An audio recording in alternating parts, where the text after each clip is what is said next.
Hello, everyone. Welcome back to Curb TV. Hope you had a nice bank holiday weekend, enjoying the sun safely and responsibly, I'm sure.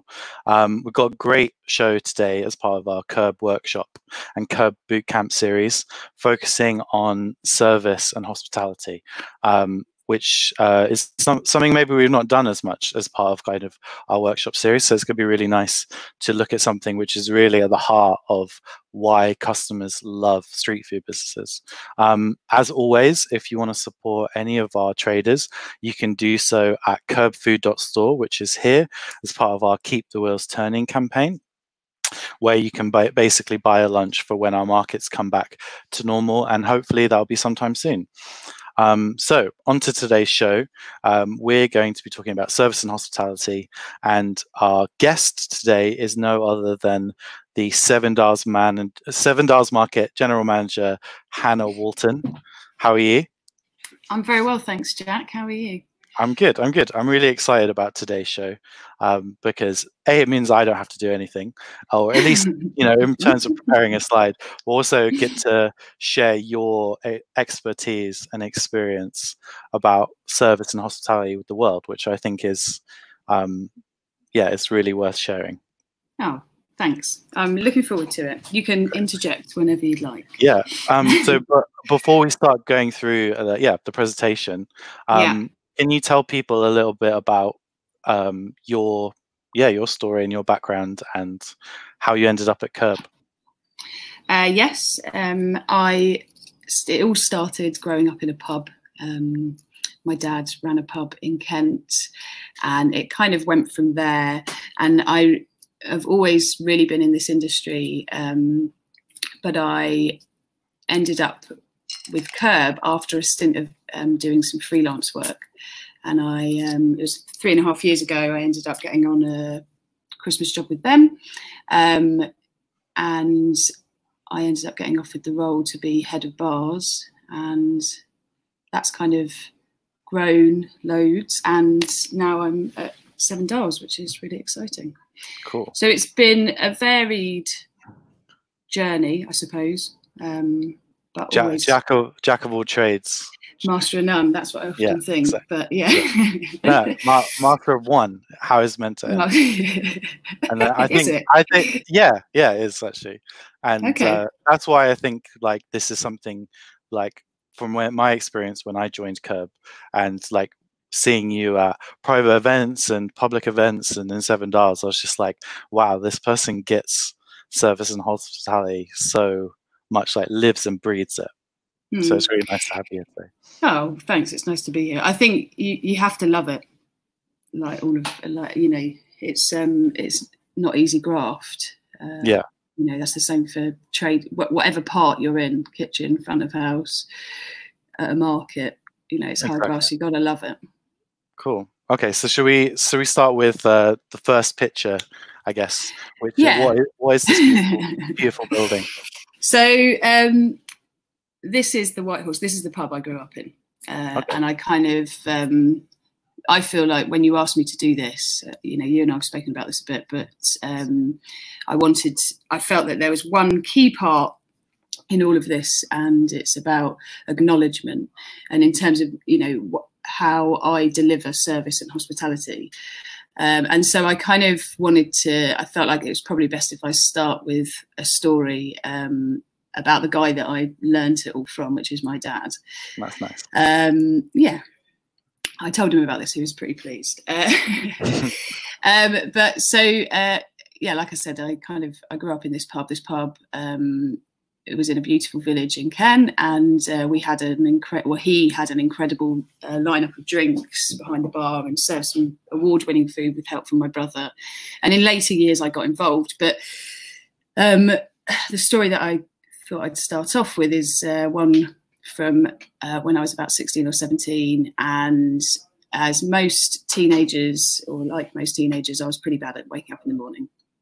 And this one particular day, it was the same thing. I hadn't woken up. My mum had tried. She'd gone off to work. My dad had tried a few times. He actually coined a term, "Please acknowledge me," which a lot of our friends, even to this day, will refer to, and it always came out after the third or fourth time of trying to wake me up. Anyway, same thing had happened this morning.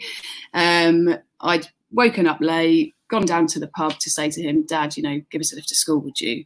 And he obliged. And this one morning, he the whole journey into school, he spoke at me, and, you know, quite rightly was probably, you know, telling me off, but he used a different tactic this time, and he started by saying, you know, Hannah, you waking up late this morning has meant that I won't be cleaning the toilets to the standard that I would normally do it because I don't have as much time. So he said, you know, and I don't know if you know, Hannah, but there is a statistic that 80% of all women that come to any establishment will never return if they don't like the standard that the toilets are at. And so therefore, this morning, I won't be cleaning those toilets to the standard. You know, I haven't got enough time because you've woken up late again. And therefore, 80% of people that are coming through the door today will never be returning again. I mean, like, I felt like it was an impressive telling off as a dad. Yeah.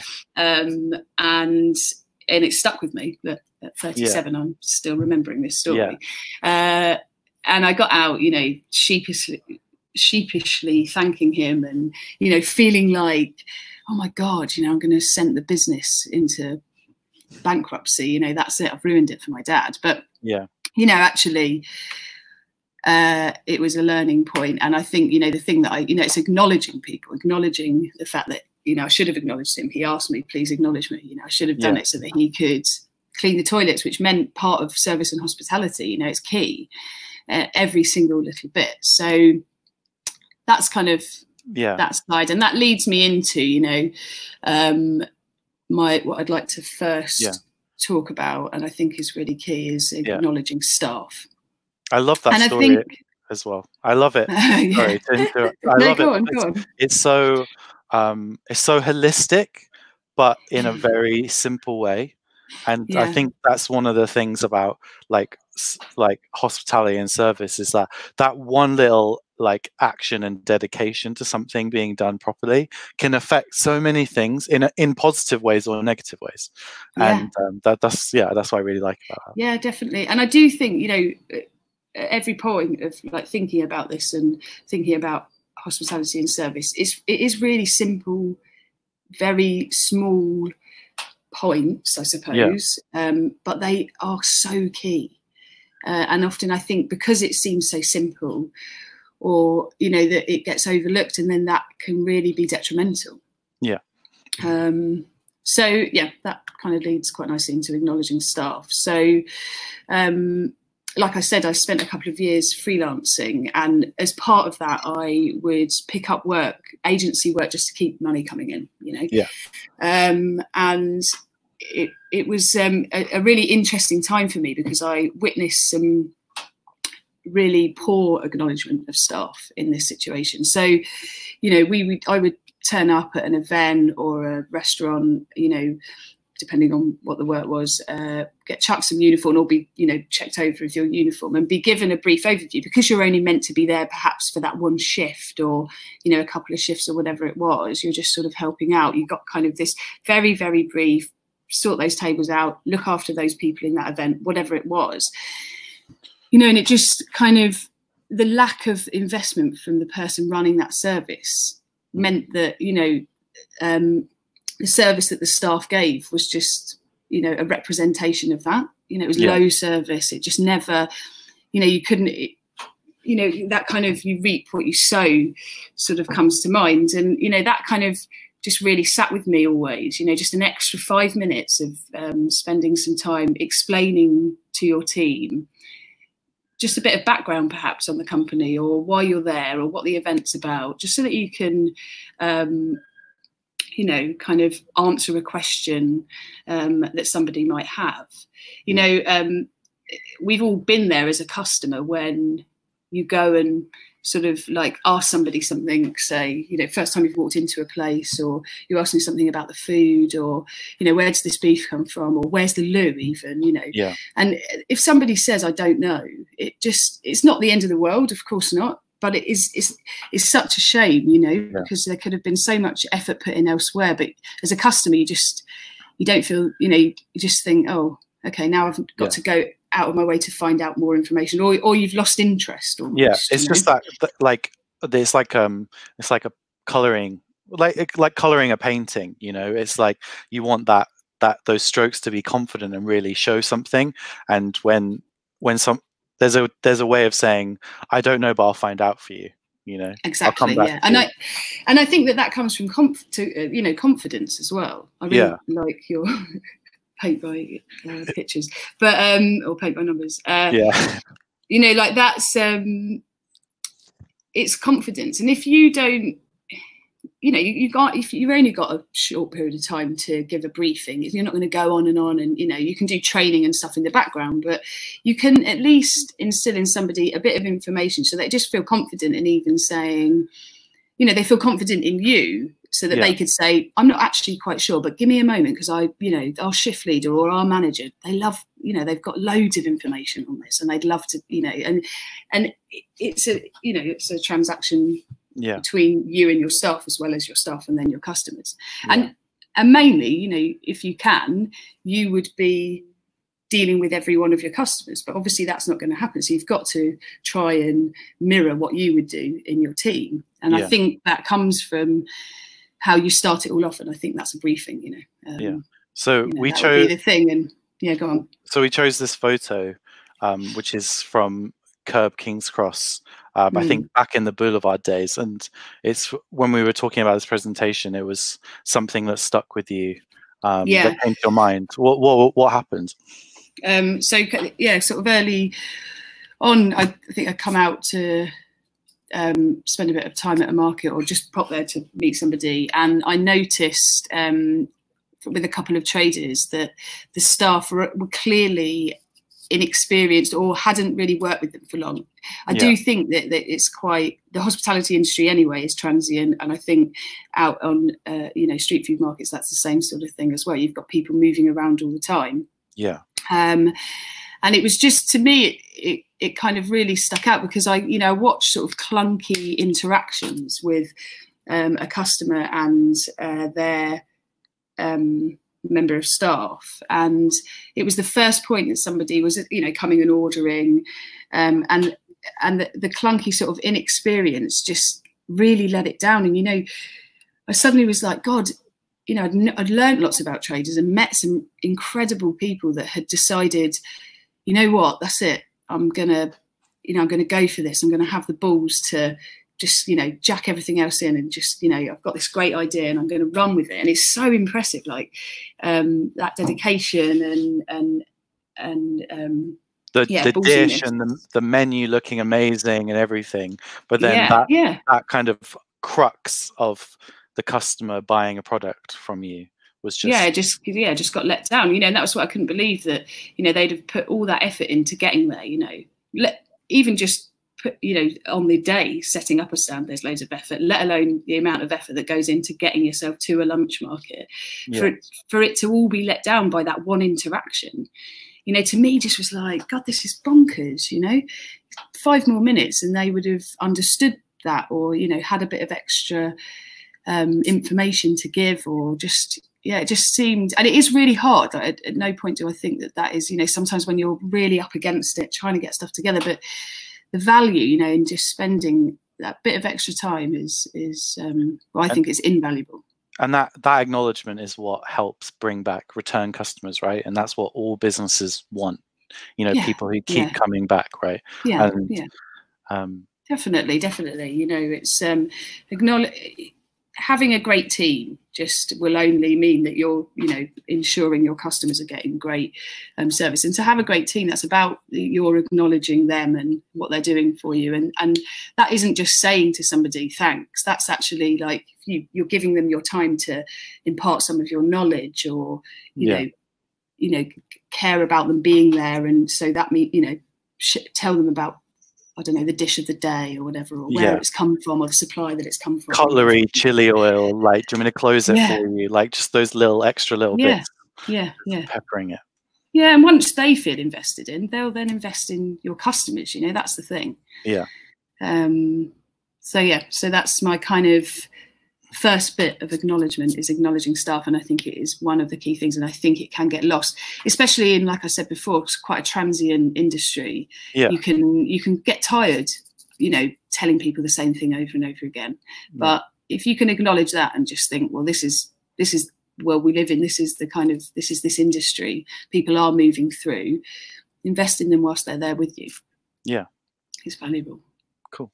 Okay, I guess that's a nice segue to customers. Customers, yeah. Again, you know, this all sounds, you know, quite simple. Acknowledge your customers, you know, an easy one. But I think it can get lost again. And though we have got a thing of Taco Dave, which I'll get to. Probably the first time I really recognised this, a real acknowledgement of customers, was with my dad in the pub. There were 3 sections to that bar. Yeah. And actually they were quite separate. And if you watched him, and we used to take the mick out of him, to be honest, when I was younger, you know, we were kind of, the fact that he would sort of walk from one end where there was this group of, you know, it was in the countryside, so real sort of hooray Henrys who might have been out on a shoot or something, who'd be discussing the beef that they'd be eating with their Sunday roast, you know, and he'd be there and he'd be kind of doing the voice with them, similar to them. And we'd be like, Dad, this isn't like you. And then, you know, move into kind of the middle bar, and there'll be some guys who were super interested in the English wines that he had, because he had a really great wine list, super interested in wines. And he'd, you know, stand and have that conversation with them, you know, discussing all the grapes, where it's come from, yada, yada, yada, soil, to then going down to the end bar where the builders would be coming in because there'd be some work going on locally. And he'd be like, all right, mate, how you doing? You know, and he'd do that kind of chat. And we were like, yeah. First of all, yeah, we thought it was funny, but actually the reality is just that real acknowledgement of people, understanding what they require from you, because sometimes it varies. You know, not always everybody wants you to be there having that chat with them, but they do want you to acknowledge them, definitely, or let them know that you're there should they need you. Yeah, you know, just a sort of hello. And I think, you know, that was something that sort of instilled something in me. And again, it's back to, I suppose, sort of a confidence to just sort of go in with what you think. If it's not quite right, bring it back a bit and just sort of leave it there. And I think, you know, it's something about, you wouldn't let somebody walk into your house without acknowledging them. You know, you'd sort of say something, you know, like it's your space. Even as a trader, I think, you know, if they're sort of near, you don't have to hound them, but at least sort of like, you know, all right, a bit of acknowledgement so that they know, hiya, you know, I'm pleased that you're here, almost, you know, just a connection. It's tiny stuff, but it really does, you know, go far. And I've got this picture of Taco Dave here because I remember seeing him once out on a market and just suddenly hearing him call a name. And I just thought, God, you know, what's that? And the process that he adopts is to write down the customer's name on the order, so that when their food's ready, he's not shouting a number out, he's shouting a name. And again, it's just a tiny thing, but it goes so far. People, you know, immediately feel great that somebody's, and I don't think you really think about it that much. That's the best part of it, you know. You just know that you walk away with a good feeling that you've been looked after. It's natural for him, and it's part of his personality, and people go there for as much as his gregarious, loud personality, and to have a laugh as much as the food, which is great, you know. Yeah. And he's kind of, you know, he's thought about that at every point, to the point where he's calling out their name rather than a number. You know, that to me was just sort of genius. Yeah. You know, I really loved that. So yeah, so acknowledging customers, though it seems something that, you know, you're doing, I think you can always, well, you just need to, again, and everything also then goes back to your staff and making sure that they're doing it. You know, it all, like you say, it's holistic. It all kind of links up, but it's also key.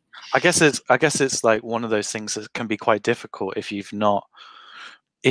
want to run your own business or a street food business and you've not had much experience, kind of, you know, in a bar or in a restaurant.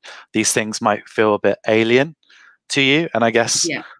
like the example is, you could, if you go into a shop that you go into regularly and you know there's 2 or 3 different people who work there and they all interact with you differently, and you think, which member of staff would you like to be served by, and start thinking, oh, I like to go to that person on the till because they always ask me how I am, or maybe there's a different context and you don't want to be asked anything, you just want to do it quick. You see, there's so many different variables, different ways, and being able to figure out like how to do it can take some time. Yeah, definitely. And I think, you know, often what happens is, and I do think some of this is about, you know, the sort of British way, you know, don't be too much, can prevent people from perhaps being as open as they might normally be, or having the confidence to just try something out. But I think, you know, it's always better than not doing it. You know, that's what I'd say. Yeah. You know, you always have that to fall back on, you know, if something then happens, you know, you've already started the conversation in the most polite, nice, funny ways to save anything, you know, what could happen. Yeah, definitely. And as well, even when, you know, the shit hits the fan, sorry for swearing. It happens, but, you know, when things go wrong, acknowledge it. Acknowledge it with your, you know, like, say, for example, I remember once working in a very busy restaurant, a seafood restaurant in Whitstable. I was managing the restaurant, and this young lad dropped a glass of port on a lady in a white silk suit, and he obviously felt horrific, but he ran away. He didn't say anything, he just ran away, and because he felt so awful about it. Well, of course, this woman was losing it. And the worst thing was, and I sort of straight away went and, you know, was there. I'm so sorry, you know, trying to, I mean, it was hard to rectify that situation, but there was, you know, it's this kind of like, well, do whatever you want. But, you know, and I remember talking to him and just saying, look, I get it, I understand, you know, because her immediate response was, well, he, you know, he doesn't care. He's just walked away. Well, he does. He absolutely cares. That's why he has run. He feels mortified, you know. But, you know, I remember sort of saying to him, you have to just, you know, it's happened. That's okay. It's not ideal. Let's hope that doesn't happen again. We'll do some training, yada, yada, yada. But deal with it. Just deal with it there and then, you know. And that's when you can win people round. When you let it fester, or you don't, you know, you can feel a complaint might happen. Own it. Go in and say, you know, hands up, sorry, that was wrong. Have that kind of confidence to acknowledge the situation, acknowledge, you know, with your customer. It really is key. So, yeah. Okay, I think that's also a good segue to our next slide. Yes. Because things sometimes going wrong, I guess, can happen with suppliers, I guess. So. Yeah, definitely. And I think suppliers can really sort of get lost in all of this. And they are... you know, a really key part of everything you're doing. Without them and the right suppliers, it is you're not going to be able to have your offering. I think, you know, again, I'll speak about Alan, my dad. I used to really enjoy his interactions with our suppliers. He would treat them very similarly to how he'd treat his customers, and I think some of that came from just loving what they did. You know, I remember there's a brewery, Gadd's Brewery, and he was you know, buying beer from them in the early days when Eddie Gadd was delivering even the beer to our pub. And I think, you know, my dad spent much time, you know, finding out as much as he could from his supplier, and just, you know, and just really enjoying that process and loving the fact that even he was getting their beer, you know. And I think that's always, you know, been something that I've thought about, and not only kind of at the point of just the supplier, but also the people in that process, you know, their delivery drivers, their person on the end of their phone. You know, I've always really tried to instill in my team that, you know, if, you know, stuff goes wrong, say perhaps, you know, suppliers might not do exactly what you want them to do, just being rude is not going to get you there. You know, try and like remember what everyone's doing in this process, or think about, you know, beyond, because sometimes it's hard, you know, when you're there in the heat of things of, you know, in hospitality industries, you know, and something hasn't arrived or not come in the right sort of way, you can feel very sort of hot-headed about it and very kind of like, why would you do this? You're ruining this for me. But actually it just doesn't get you anywhere. Kind of those people investing in those relationships and acknowledging those relationships just go miles for you. And I think I think a lot of the time, especially with like food and drink and hospitality, a lot of the businesses that you choose to work with are kind of businesses that mirror you. You know, their philosophies are the same. They enjoy and obviously it's a symbiotic relationship. The brewery, if you know, they can make loads of beer. If they don't sell it to pubs, there's no point of doing it. Likewise, you can't run a pub without buying, unless you're making it all yourself. But anyway, and it's like a partnership. You know, it should be looked at more like that. You know, and I think we put this picture here of Square Root because there's a really long-standing relationship between Curb and Square Root, and I know that, you know, when I started, Ed from Square Root was there, like helping me build a bar, rectifying some situations, you know, and they've kind of, you know, done that to.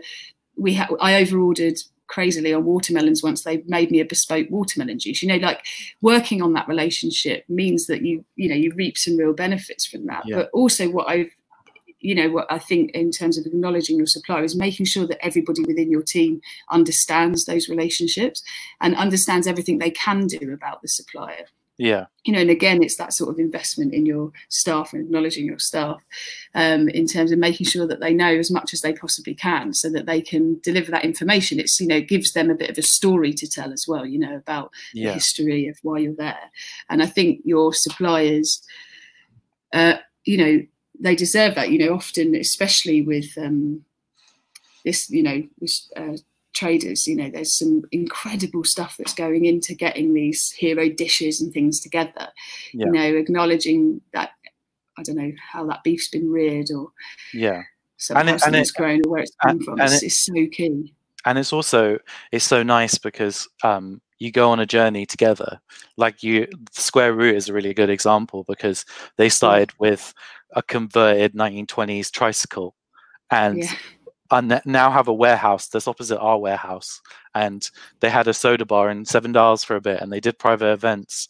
I think this picture might be from Camden, or it might be, I'm not really sure where it's from. It's from Camden. Like, you know, they were there for a while, and they're not, and it's that relationship is strong, and you both get to benefit at different times. Yeah, definitely. It's really, really key. Those, like, investing in those relationships for future proofing is just ideal. You know, I've always really benefited from that. Okay, so I think we have about 2 minutes left. So I think you got a couple of points for people just to take away in terms of service and hospitality and what they can do. I think, like, you know, like I said, it's all pretty simple, but my first one is kind of treat everyone as you would like to be treated. I think even when you're saying like it can be nerve-wracking to think of like the interactions with customers and things like that. Just think about that. How do you like it? That's going to serve you well. Investing in your staff, and I kind of didn't, you know, like, I don't mean financially. That's a different sort of conversation. Time and structure is so valuable. Like, and recognise that, you know, and decide your key values and stick to them at every point. Don't just do it when you're delivering it to your customers. Do it at every point, so you are living and breathing that, you know, so you can stand by your values and just say, you know, this is what I do, whether it's a customer, whether it's the bin man, whether it's the, you know, whoever it is, as the member of my team, you know, you always live and breathe by those values. I think it's really key. Awesome.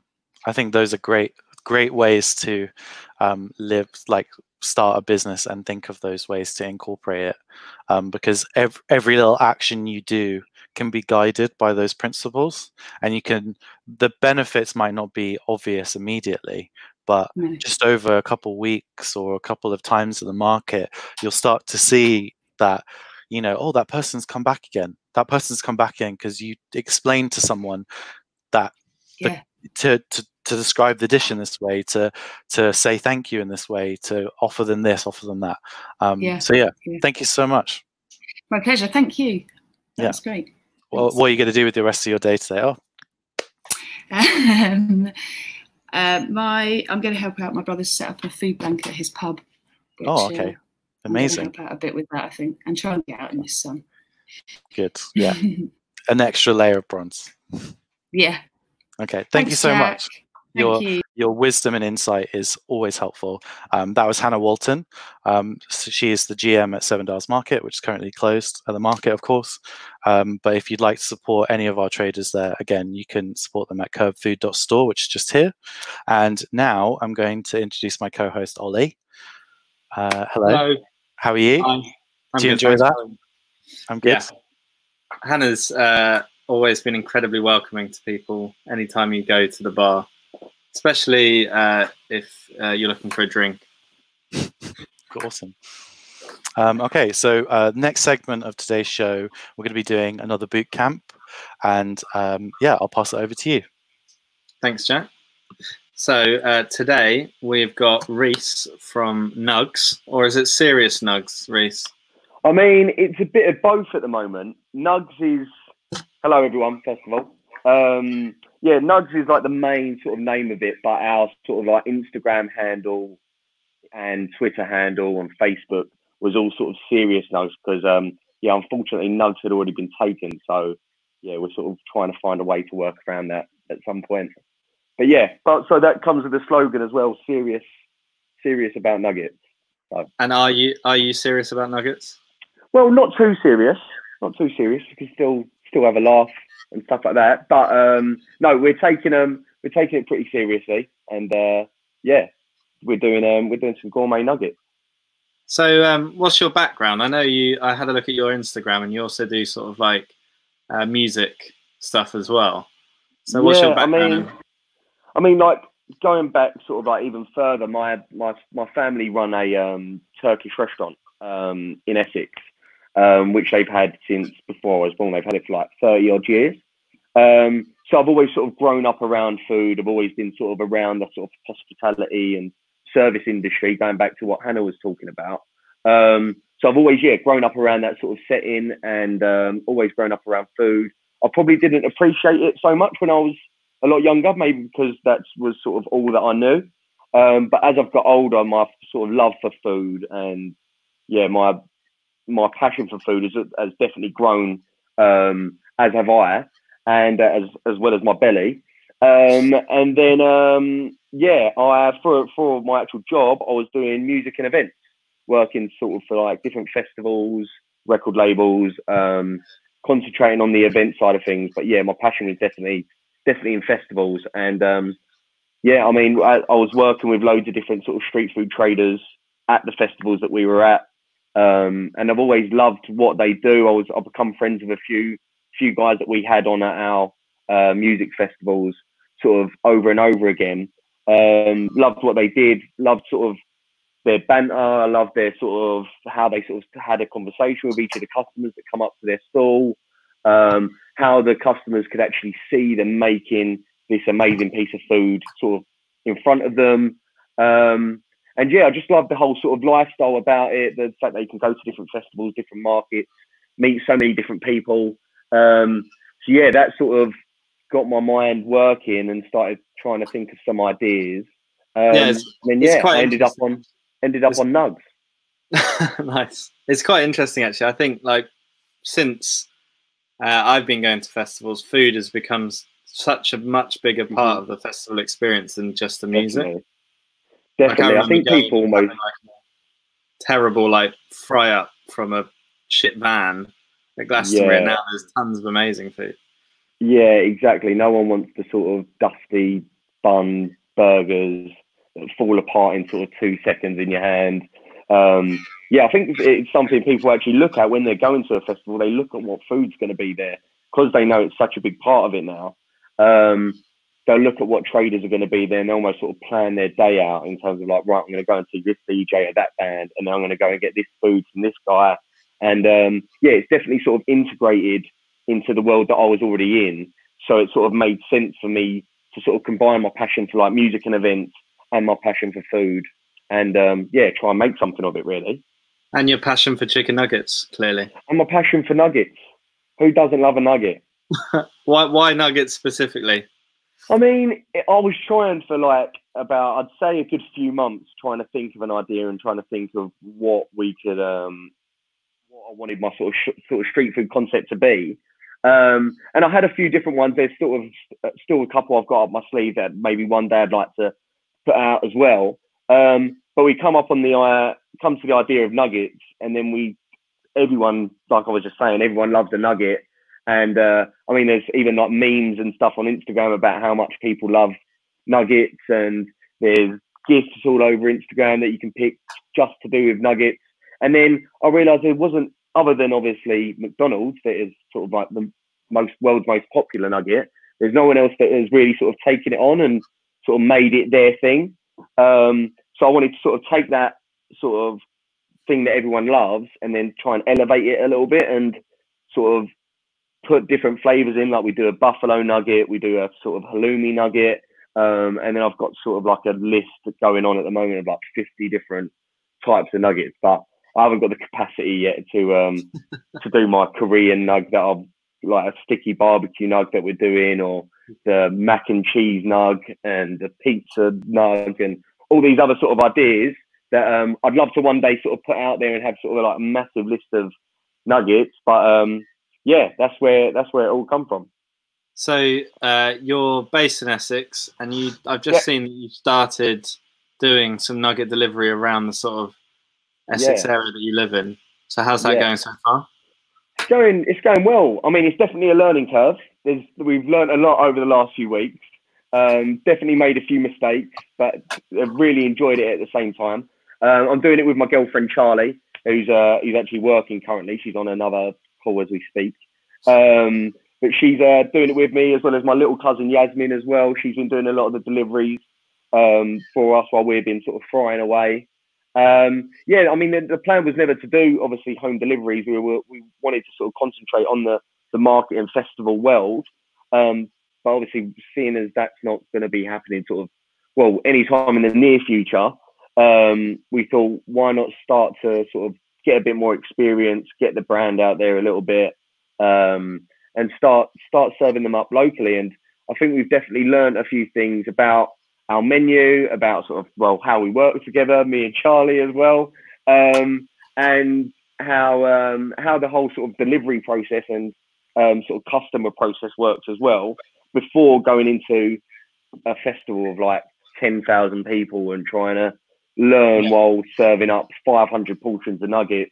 We're sort of learning on a smaller scale, which makes things a little bit easier, I guess, to start with. But yeah, it's gone well so far. It's been fun. It's a pretty good point to bring in Lily, I believe. Lily, are you there? I'm here. Hi. Hey. You were just about to duck out, but I saw you. No, I was just going to take a picture of my dog, actually, but it's fine. Go for it. Go ahead. So, Lily, you had a reasonably similar start as well. When you started, it was still quite like a small industry. I know you did a party in your back garden for your friends. It was like your first ever event. I did. Yeah. What did you learn? Did you learn from that to be able to? Yeah, sure. I mean, that was kind of why I did it, and I created like a good video. I had like some content for my Kickstarter that I did. But yeah, it was good because I got like people to write down feedback on little cards. I gave different people different steaks, and like obviously then was cooking them a bit so I could see what was working better and what wasn't. So in a way, what you're doing, even though it's perhaps on a slightly larger scale and it's not just your mates, I think it's good because you're using this process now as a kind of like research pool. You know, you're finding out what works and what doesn't, not just in like the taste wise and things, but in terms of your processes as well, which is actually, I would argue, sometimes more important. Definitely. I mean, I actually didn't realise, but I had seen that story of how you did the tasting session in your back garden beforehand, when I was looking at maybe it was like the Curb Vault, when I was sort of looking through that stuff. And I actually did the same sort of thing back in January as well. We did a tasting session at a tiny little venue in Brick Lane that I've worked with before, And I did the same thing. I had little tasting cards. So I've got some feedback from people. It's definitely like the best way, like, and also your mates sometimes, you know, you can trust them to hopefully be brutally honest if that's what's required, you know? Exactly. Well, I called the tasting cards anonymous tasting cards. Yeah, well. me said, too. I won't hate you. I won't hate you at the end of it if you don't like the nuggets. Just let me know. Yeah, for sure. So, Reis, one of the questions that you sent to us in advance was about the sort of process of accepting orders for your delivery. So right now you say you're just using like a notes app. You're just getting stuff in from Instagram and WhatsApp and just writing it down. In my notes, not very well written, a little bit all over the place. And just getting the orders from Instagram, WhatsApp. And yeah, there's been a couple of mistakes over the last few weeks as like it's got a little bit more popular and more orders are coming in. We're just putting things in wrong, and then when we're transferring it from the notes onto sort of like a piece of paper for the day, we maybe then when we transfer it to put something wrong in then. So I was just wondering if there was some sort of online system or some sort of app that you've maybe used to sort of take orders a little bit better. This is actually something that I am also looking into at the moment, and I know Ollie has also been doing his own research, because obviously it's not like a system that I would normally use like for Curb or whatever, but with what's going on at the moment, it is definitely something that we would potentially look to use. But I was thinking like maybe because you're doing it, because there are people, but obviously they charge commission and stuff and like delivery fees. But I was thinking, seeing as you kind of got your own little thing going already, maybe you can just like, because you can make this so easily on Squarespace, like a little website with your own online shop. And it's like £12 a month or something, I think, to have the e-commerce section on the website. And you could go there to place their order, and then all you kind of need is a printer, I guess, and maybe like a spreadsheet, and you've already like sophisticated the version that you're doing, you know. Yeah, anything's better than what we're doing now. Components. Are you having to send everyone the payment links and all that kind of stuff to get paid? Yeah, well, we're doing it as just on sort of like a bank transfer. Like we've set up a business account as well, so we're just doing it all as like a bank transfer as well, which it doesn't seem the most sort of professional way of doing it when you're sending someone sort of a sort code and account number to transfer for but just also, a portion I of nuggets. That's kind of great, because it's like you are starting off new, and this is like an organic process, you know. And I think there is part of the like society at the moment that are really buying into that whole thing, like Truffle, who are like a big burger brand that are in Seven Dials Market. They're just using a Google form for theirs, and they could definitely afford to have a much slicker system, but it obviously works for them and it works for their customers. So don't worry about like, you know, obviously Deliveroo and Uber Eats and all of that. That's, you know, the go-to for things. But actually, I think what quarantine has brought to the surface is that there are other options, because those companies absolutely rip you off and like make it sometimes not even worthwhile being on there. And if you have an existing consumer like base that you can tap into and maybe just go from the paper notes to something slightly better, but without loads of money, I think that would be a good option for you. Yeah, even a Google form sounds better than what we're doing now. So Google form, I mean, and then Squarespace, that isn't a bad shout at all. Yeah, because then it's just people can't stray from the like the options that you need from them. And then if you're doing online payments, I mean, bank transfer's fine. Obviously, you can set up a PayPal quite easily as well with a payment link. True.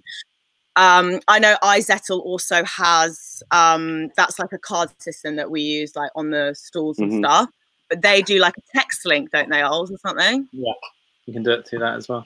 How many orders, Reis, how many orders are you doing each time? We're doing like around sort of 20 to 25 a day at the minute. So I've got sort of Charlie and my cousin both sort of running out doing deliveries at any one time, and I'm just sort of constantly sort of frying away at the minute.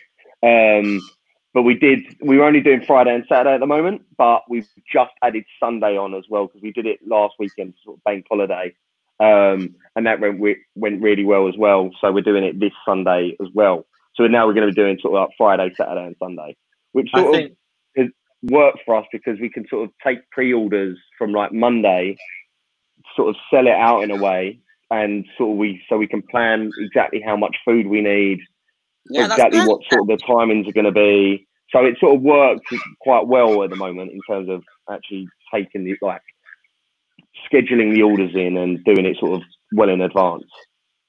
I think you come up with that kind of by yourself, but that's actually how most people are doing it, right? Like it's the same kind of process that like the big guns are doing it in the exact same way. So I think when you're working out whether or not to invest in something, think about like how long it takes you to process all those orders. And if you just had a system, you were paying yourself like a tenner an hour or something, and that took an hour out of your day, it's 100% worth it. Yeah, true. I mean, it took more than an hour out of our day yesterday when we sort of opened the orders back up. We were sort of sitting there from like 5, I think, in the evening through to about 11 o'clock last night, just sort of organising them all. So yeah, definitely, if I can get some sort of system going, that'd be much better. Okay, question number 2. Yes.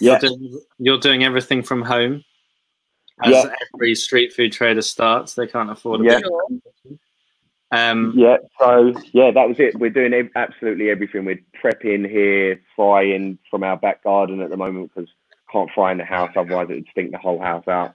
And we're doing absolutely everything here. And as the sort of orders are getting sort of a little bit bigger, and we're even sort of having to turn down some orders, I wasn't sure whether sort of now is the right time to maybe look into a proper kitchen space.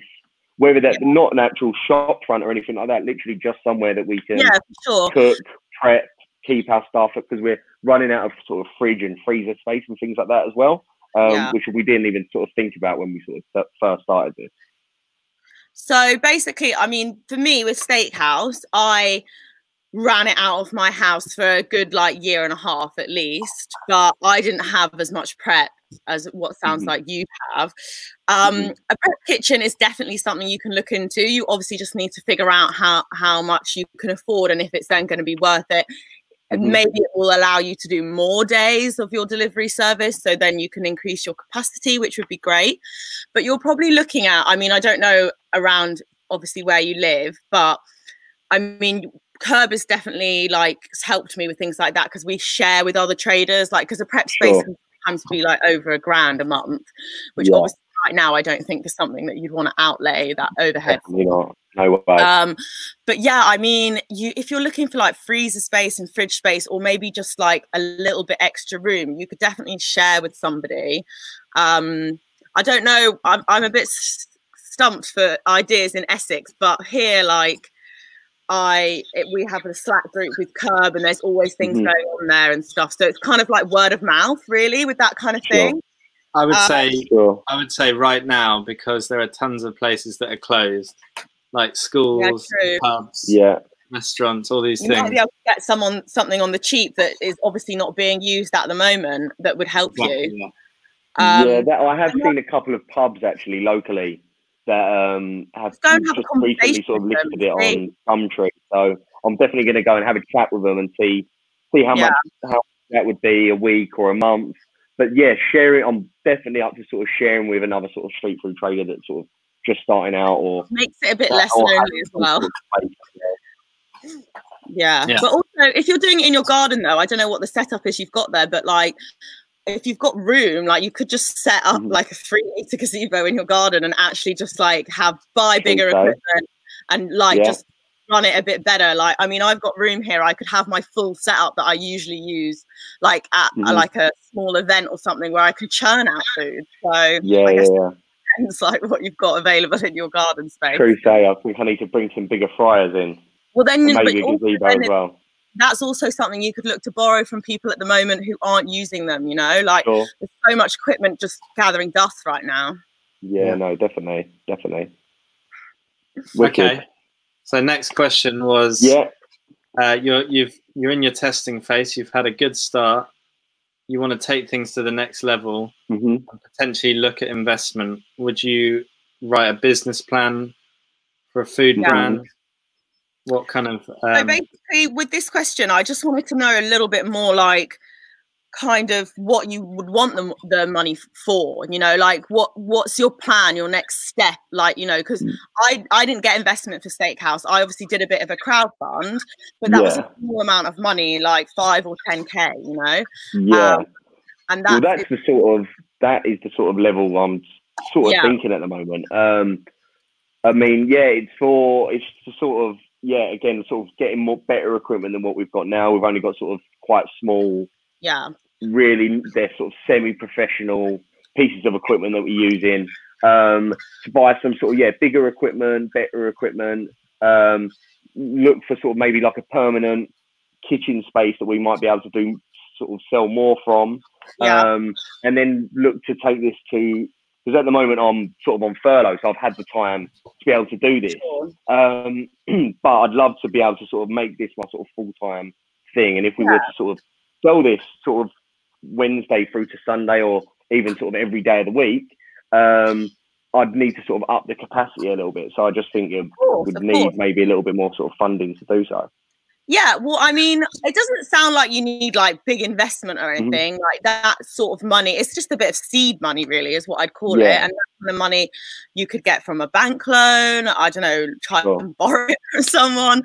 But really, if you're thinking of getting like a gazebo set up, like obviously we use at the curb and stuff, it's definitely under 10 grand. And like, if you are looking for bigger bits of equipment, as I said, like within the curb network, there's always bits of equipment going spare, and you can like find good stuff for not too much money. But a business plan is definitely something you should do just for your own benefit. Like, and then you can figure out how and where you want Nugs to go. Like, I think it's a really great concept and definitely has legs. So obviously once this is all over, like, I think people would love to have you at their event and, you know, on their market and things. And it is just taking that step, obviously, from your being employed by your job.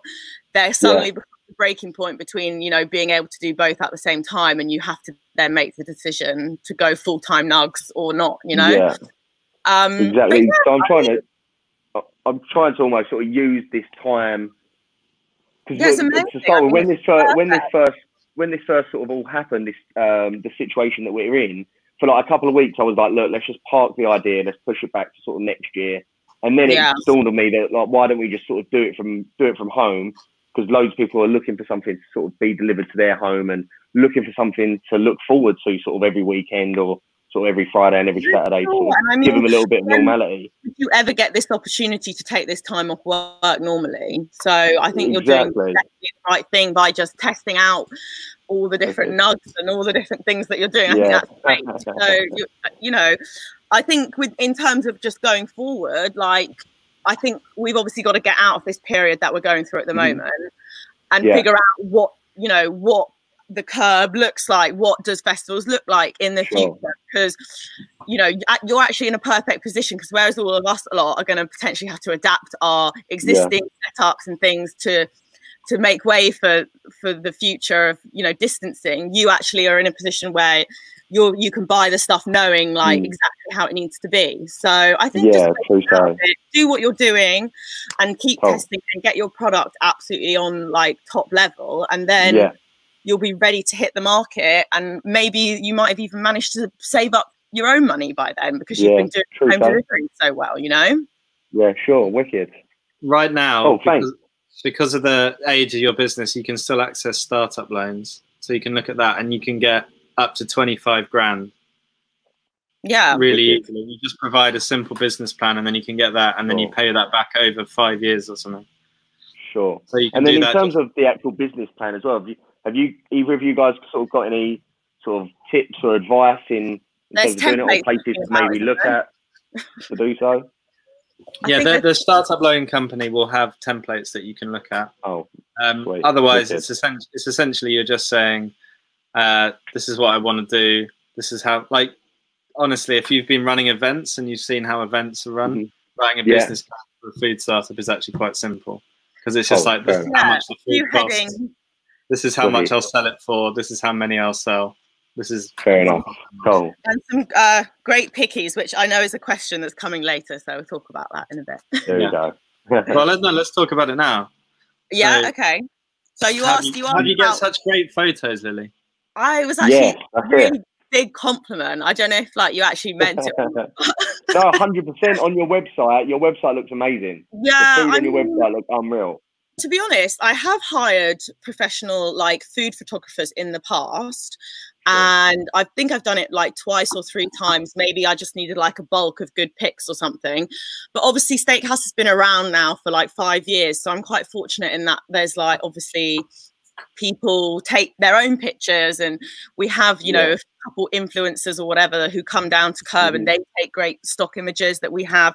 But to be honest, I just take them on my iPhone, a lot of them. Like it's just me taking them on my iPhone. You need a good bit of light, and then I just fiddle around a little bit with the edit on Instagram, like tend to whack up the brightness, take down the shadows a little bit. And there's this amazing little one called Structure, and I don't really know what it does, but it kind of adds like a ethnic, like kind of like, it's like, I don't know, it just makes the picture seem it like gives it a little bit of texture, and it makes it a little bit texture, it makes it seem like it's been like edited, you know, by a professional. And it literally takes 5 seconds to do. But yeah, that's kind of all that I do really. And obviously I look on other people's Instagrams and get inspiration, like what works for them and what, you know, that's kind of it basically.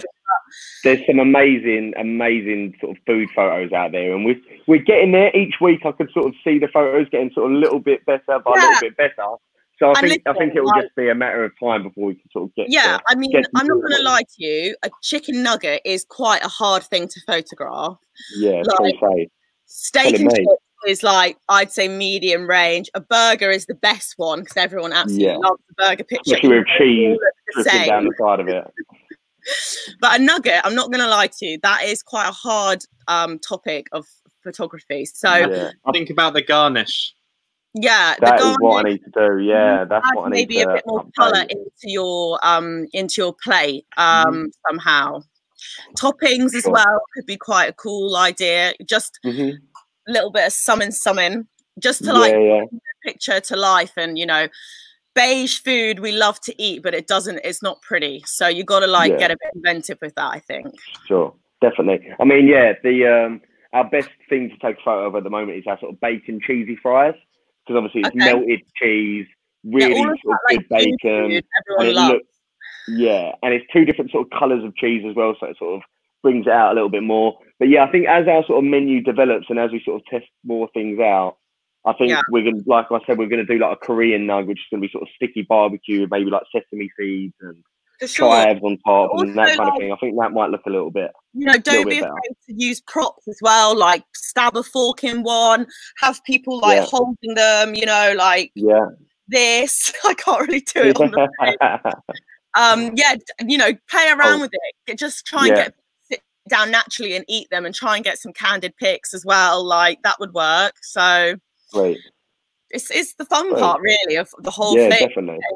Picky, so you can make it like a lifestyle brand where instead of like people like spraying perfume, they're like you really go to town and really high-end fashion. Never leave home without your nugget type thing. Yeah, for sure. Why not? Like, just go mad. Yeah, sure. That's a good question though. I like that one. And then one of the other questions was, how do you get your brand out there? I think so without a budget. Number 3 for me, because I feel like with a street food brand, like it is kind of an organic thing, you know, like we obviously have our little world of street food, and we have I think there's a certain type of person on Instagram that kind of follows a street food brand. I think it's just like, I don't know, like go with your plan and, you know, just try and document everything that you're doing, because that's what people are buying into at the moment. They're loving people doing this from your house, and that you're setting up a nugget company with your girlfriend. That is your part of Nugs right now. And, you know, I think you want people to start following you and buy into your brand, then, you know, use what you have like with you. Just like go for it. Jack's written on the dress up the golden nuggets farmer. Oh, like farming nuggets. There you go. That could be me. I'll try and get Charlie to do that instead.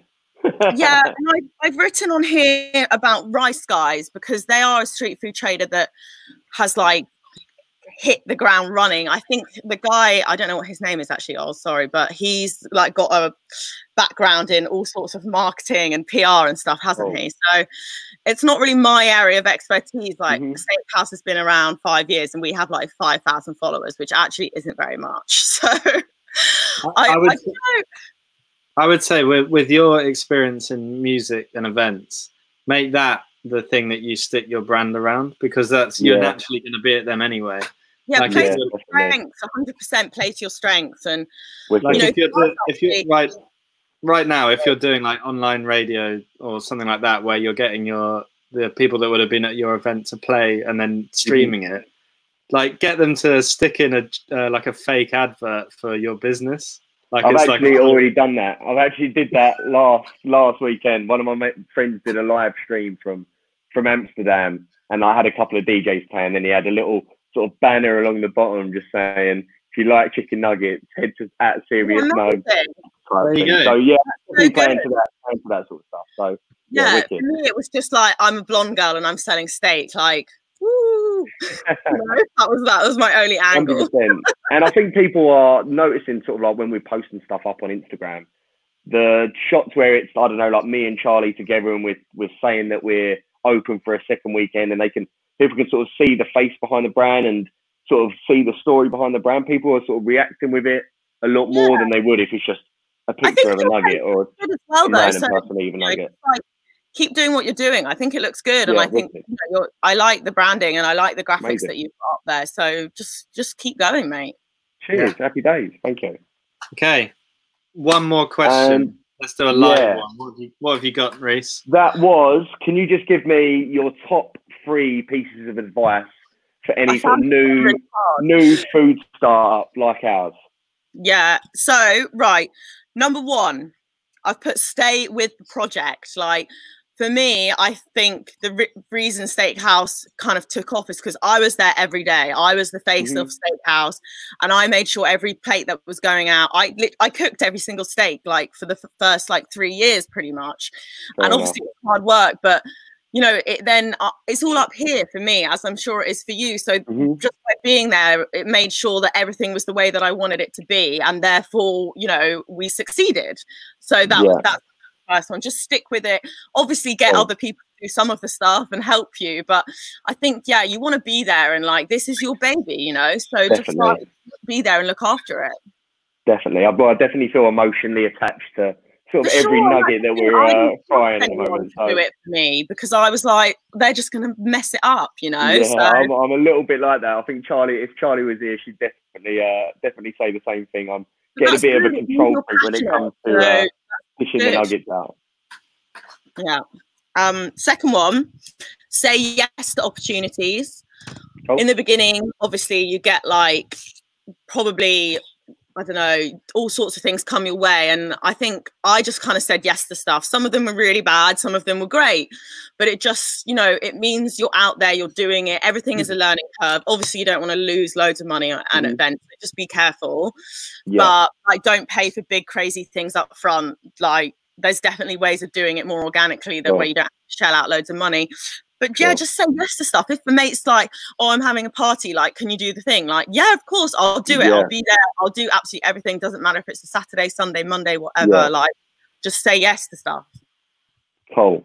Well, definitely up for, I'm definitely up for doing absolutely anything. So, I'm not saying no anytime soon. For sure.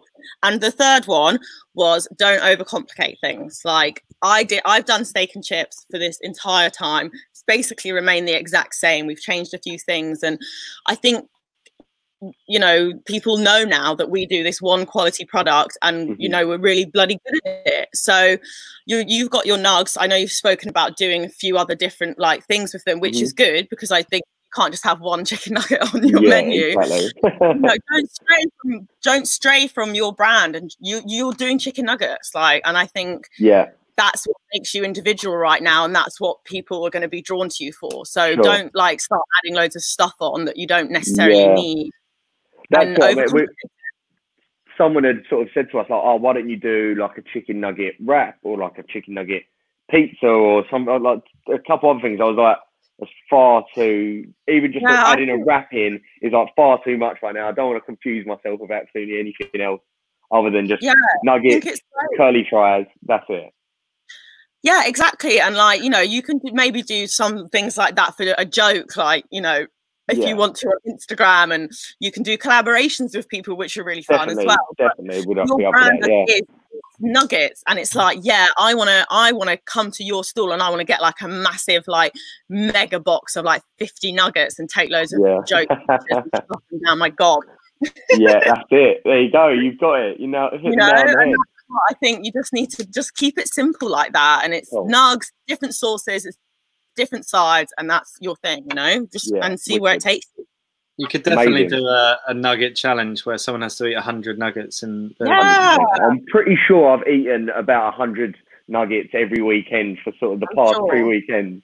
So, but yeah, I'm definitely going to be doing the nugget challenge soon. Great. All right. Well, thank you, Lily. Thank you, Reis. Cheers. Thanks, Lily. Thanks, Lily. We'll be in touch, I'm sure, and we'll see you in the future when we're all back to normal. Yeah, good luck. Thanks, guys. Thanks, Lily. Thanks, Ollie. See ya. And thank you all for watching. Jack, do you want to come back in and say hi? Hi, Jack. Muted again. Classic. There we go. There you go. Sorry. That's all right. Are you looking forward to some chicken nuggets?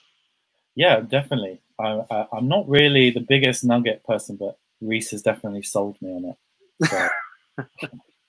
So on Thursday, right, we've got our truffle winner cooking up a burger. Awesome. I can't wait. I'm kind of gutted I didn't win. I think people would have seen that I fixed that for myself. Yeah, exactly. No, maybe next time. Yeah. All right. Well, have a nice afternoon. Thank you. Have a nice afternoon, everyone watching, and we'll see you on Thursday. Goodbye. Bye.